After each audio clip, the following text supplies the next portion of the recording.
Hej! Välkommen till Källingby. Jag heter Elisabeth och välkommen ut i trädgården och till mullbärsträdet. Idag ska vi nämligen göra mullbärssylt, så häng på! Så det här är sorten mulle. Den har vi haft i 22 år ungefär. Och jag hoppas och tror att den är i sin fulla storlek just nu. Som ni ser så är den väldigt högt, den är säkert 6-8 meter högt. Flerstammigt träd. Jag brukar plocka här och neråt. Uppåt så plockar fåglarna, så de brukar vara glada. Det med mullbär är att de mognar efterhand. Det kommer hela tiden nya bär som blir mogna, så det är en lång period man håller på och plockar. Och jag plockar för hand.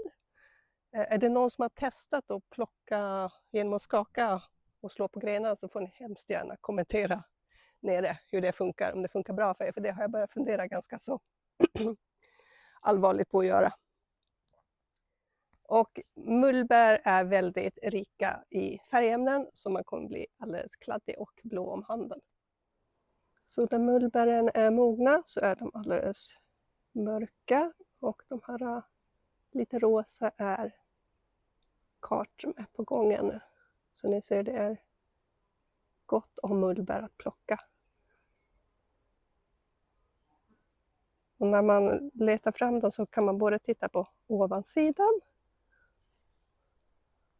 och det som hänger ner på undersidan. Så ibland får man leta lite.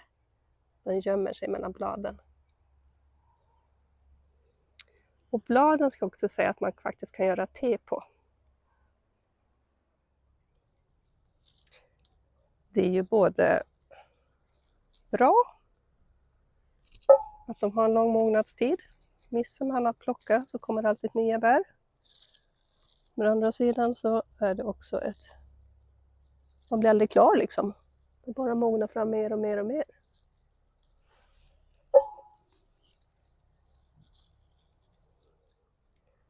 Mullebären är inte så jättestora, och dessutom det som är med mullbär är att stjälken sitter kvar på dem. Och de kommer följa med i sylten också. Så är man lite känslig för det så ska man vara medveten om att stjälken är med.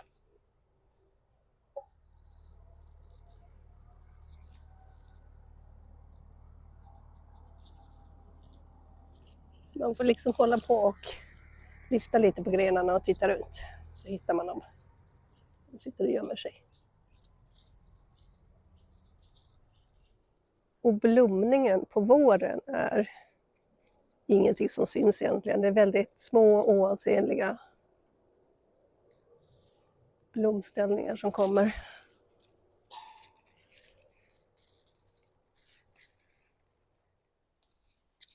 Jag har hållit på och skördat på de här mullbärsträden, för vi har 2 träd, sen i juli. Och nu är vi i början av september. Så det är en lång skördeperiod. Och det är som sagt fortfarande omogna kart på gång. Och man ser ju ut lite grann som att man har varit med i någon skräckfilm eller någonting. Väldigt blodigt i alla fall när man har plockat färdigt. För de är väldigt saftiga och väldigt färgrika. Men det här går jättelätt att ta bort med lite citronsaft eller citronsyra.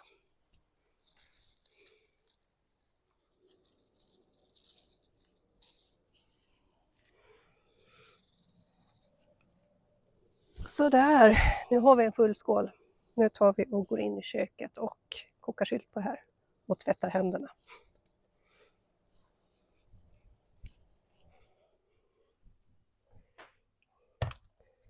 Sådär, nu ska vi väga hur mycket bär vi har så vi vet hur mycket socker vi ska tillsätta. Och händerna är rena. Vi ska nollställa. Där.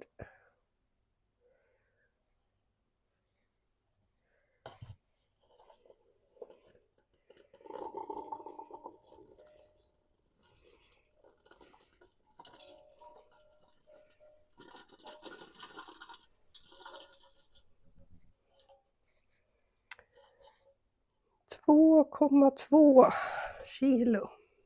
Och jag brukar tillsätta hälften så mycket syltsocker i vikt. Så vi ska i 1,1 kilo syltsocker. Då tar vi och nollställer igen. 1 kilo. Vill man använda vanligt socker så gör man såklart det.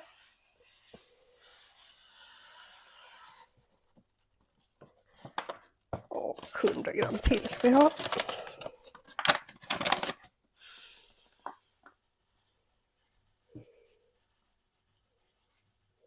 Där. Nu tar vi och kokar upp det hela.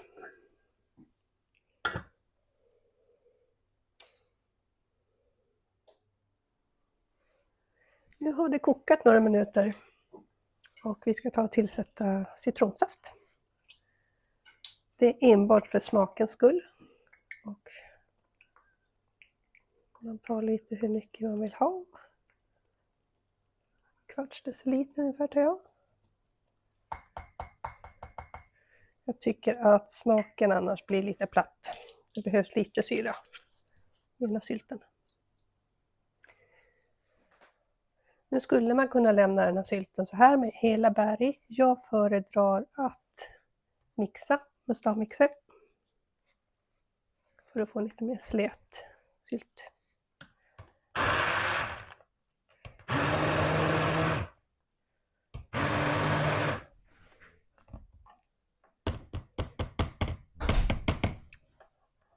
Så någonting.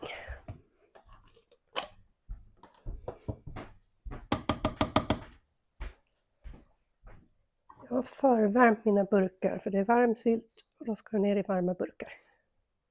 Sen fyller vi på dem så att det är ungefär 1 centimeter kvar till kanten.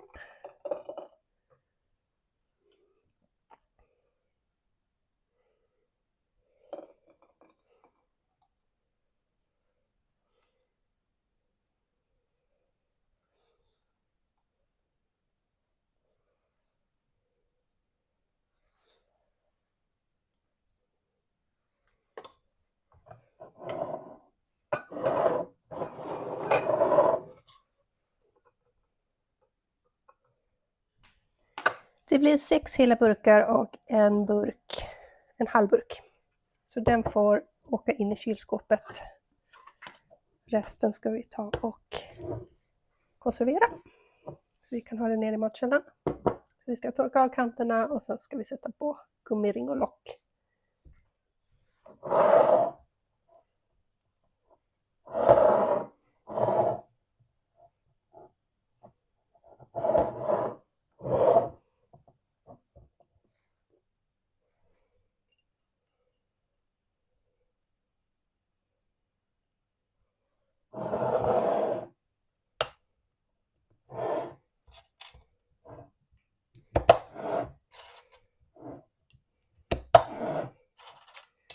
Den här sylten är ju så pass flytande i det här stadiet så vi behöver inte tänka på att ta bort några luftbubblor.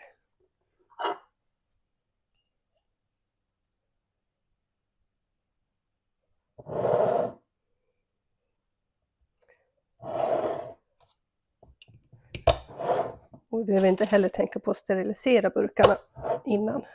De här ska konserveras i 10 minuter. Och det räcker för att inte behöva sterilisera burkarna i förväg.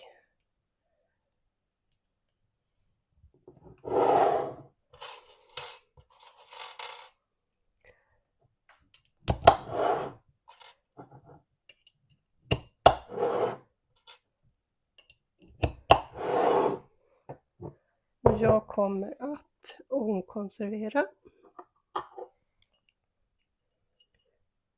Men man kan naturligtvis kokkonservera dem också.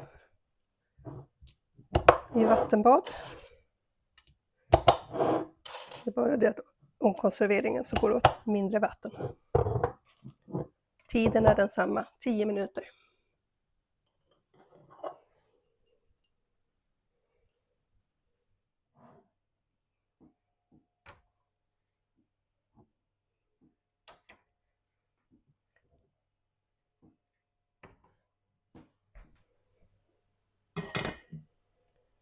Nu ska det här komma upp i rätt temperatur. Och när det har gjort det så börjar vi ta tid i 10 minuter. Och rätt intervall för mig är det mörkgröna området. Vi har nått upp till det mörkgröna intervallet, så nu kommer jag ta tid på 10 minuter. När tiden är ute stänger vi av plattan och lyfter på locket lite försiktigt, för det måste ånga här under. Så får burkarna stå kvar en 5 minuter innan jag lyfter bort dem.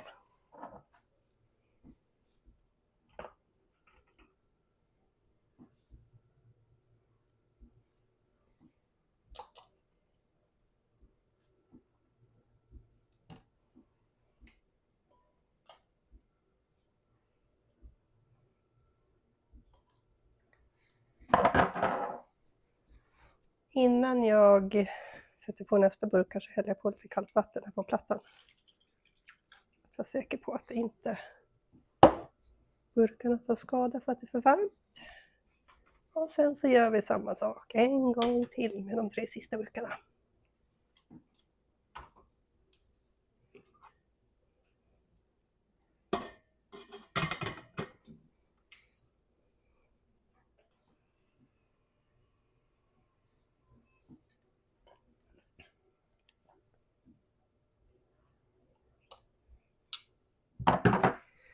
Nu får de här burkarna stå här och svalna över natten innan jag tar bort klämmorna och kollar att det blir ett vakuum i dem.